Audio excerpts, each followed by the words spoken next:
Star Wars issue number 13 felt like watching the Mandalorian Season 2 finale once again. Luke Skywalker was coming into his own, and what we saw in that Mandalorian episode, this was the culmination of it, the origin story basically of what we saw there. Luke Skywalker was proficient at not only the Force, but lightsaber skills as well. Now he went on a journey with Chewbacca 3PO to find his pal Han Solo. This led them to Nar Shaddaa, as we talked in the previous video, to actually find clues as to the whereabouts of the bounty hunter Boba Fett who is carrying Han Solo. Or at least that's what our heroes think anyway at this moment, because they will soon realize Boba Fett has actually lost Han Solo and Han is up for grabs. Everybody's after him now, including Darth Vader and Dr. Aphra as well. Once they land on Nar Shaddaa, Chewbacca meets with Sagwa, the Wookiee slave that Chewbacca freed on the spice mines of Kessel. We actually saw this in Solo: A Star Wars Story. And it is during that time that Luke Skywalker actually learns the name of Jango. This marks the first time that Luke actually learns this name, and presumably will ask Boba Fett later on why he used that name and will realize who Jango really was. I presume at least so, because similarly he found out about Order 66. However, on Nar Shaddaa things work differently. The moment they go on snooping for questions, they get into a brick stone wall. Sagwa leads them to a quote-unquote friend of his, where they need to collect information. Whatever it is, says the friend, it won't be for free. This is where we have a comedic scene with 3PO as well,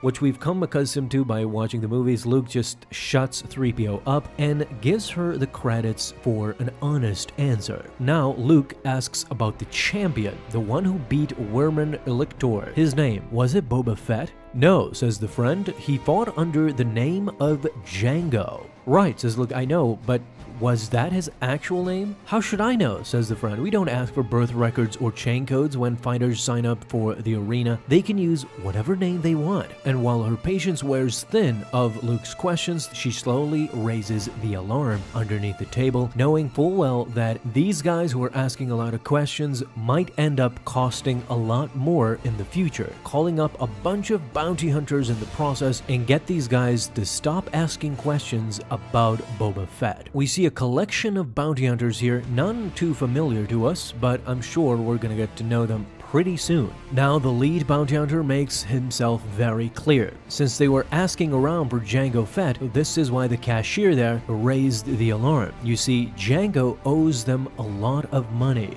He killed one of our main fighters, Werman Lector, left without making it right with us. No one does that to the Kanji Club. Now either tell us where your friend is or you make it right. We're not his friends, says Luke Skywalker, and we have no idea where he went. That's what we're trying to figure out. Well, that wasn't the answer this guy wanted, and now all of them raised their weapons and instructed them to come along. You are property of the Hutts of Nar Kanji. The moment he said that, Luke Skywalker ignited his yellow blade. No, we're not leaving, says Luke, and I really don't think you should try to stop us. I don't want any of you to get hurt. On his right, you have Chewbacca with a raised weapon. On his left, you have a bewildered C-3PO. If you actually watch closely, the artists definitely paid homage here to Starkiller, to Galen Merrick's stance. Look at the reverse grip that Luke is holding right now. Have you ever seen Luke hold his grip in the movies or in The Mandalorian or anywhere else? I think this is the first time we see Luke Skywalker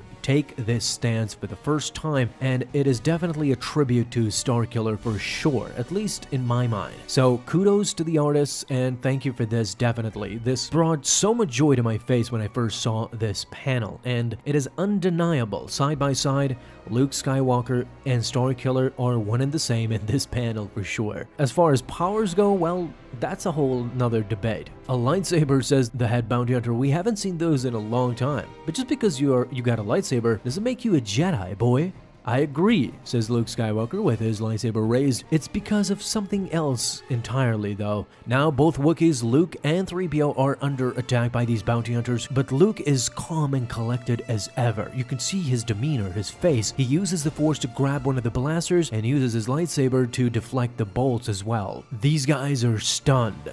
The Empire used to have a bounty on the Jedi, a big one. You never hear anything about them canceling it. Even though they thought the Jedi were extinct, now they realize there is a Jedi in their midst, and whatever they do, the bounty for this Jedi might be plentiful by the Empire, so they are determined to capture Luke once and for all. In this whole ordeal, Luke Skywalker realizes that this was futile. They don't even know if that fighter was Boba Fett for sure.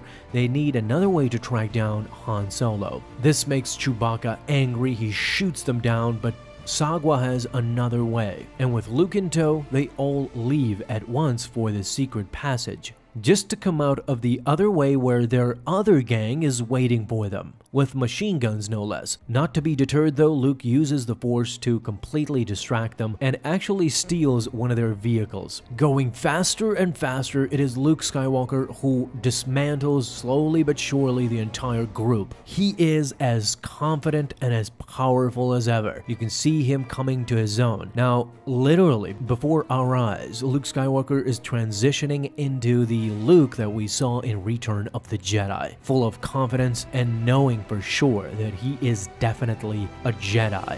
To make matters worse, all of the Nar Shaddaa residents have become bounty hunters apparently, because all of these residents are in some way affiliated with the Kanji gang, because they start shooting at them left and right. They don't know even from what direction to defend themselves until they quickly make it to the Millennium Falcon, where they finally escape. Now, inside the Millennium Falcon, it finally comes time for R2 to inform Luke Skywalker of what he wanted to at the beginning of the comic, and we're quickly made aware that R2 actually had extracted the list of all potential Jedi outposts that were located throughout the galaxy. In fact, checking all those could keep them busy for decades. I wonder what we'll find as he takes a gander at his new lightsaber, wondering what other Jedi artifacts could be out there. One of them, of course, we know being the secret library of Jakka Sinu that Luke Skywalker will eventually find. And The Last Jedi and The Rise of Skywalker show us that Luke has amassed a huge collection of knowledge from Jedi temples all throughout the galaxy, and it did in fact take him decades to do so. The comic basically ends with Sagwa coming in telling 3PO that they have a coded message from an unknown party claiming to have possession of Han Solo. So similar to the latest Darth Vader comic, this comic as well ends to be continued in Star Wars War of the Bounty Hunters issue number 1, which released yesterday. That's why be sure to subscribe so that tomorrow that video will be coming as well, and hopefully we can see Vader and Luke going after Han Solo. That would be one of the most epic things you could see in a comic, as well as of course Boba Fett too. Lastly, let me know, did you enjoy this video and this comic in particular, Nar Shaddaa and Luke's full-on Force powers? Thank you guys so much for watching this video, and if you enjoyed, leave a thumbs up, subscribe for dailies. Now you can have an awesome day, Star Wars fans. I'll see you in the next video, and may the Force be with you. Until then.